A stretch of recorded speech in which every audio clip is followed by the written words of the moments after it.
Acer Japonicum Mai Kujaku, or the Dancing Peacock. It's finally starting to recover from the deer munching on it over and over again throughout the year.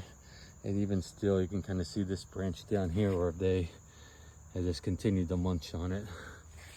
But luckily I got a decent size one that even with them munching on it, it's doing well. But the leaves are definitely a lot smaller than they typically would be this time of year. But I just love that. Fern leaf is another nickname for this Dancing Peacock because of the fall colors that it gets.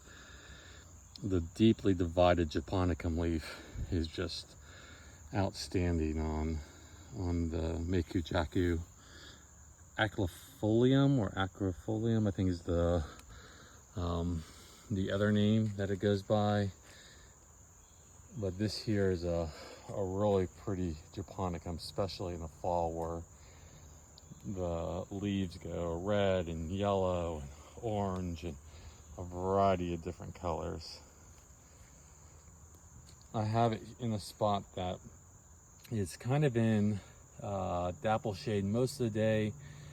Gets about an hour of direct sunlight from like 1 to 2 and then goes back in dapple shade.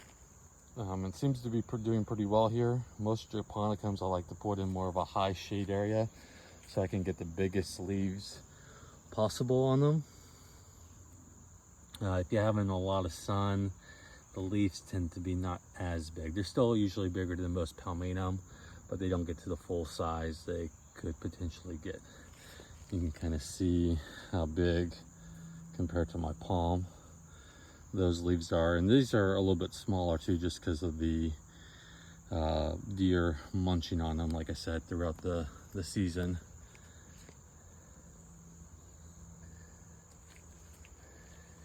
This is definitely one of the more unique Japonicums out there. Longwood is a very similar, not as readily found as Mai Kujaku. Longwood, I think leaves are, in my experience, slightly bigger than Mai Kujaku. In the fall color on longwood, they're just as beautiful as this one.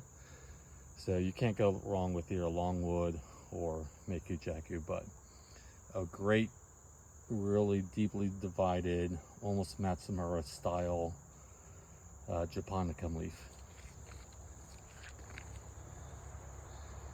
Acer Japonicum Mai Kujaku.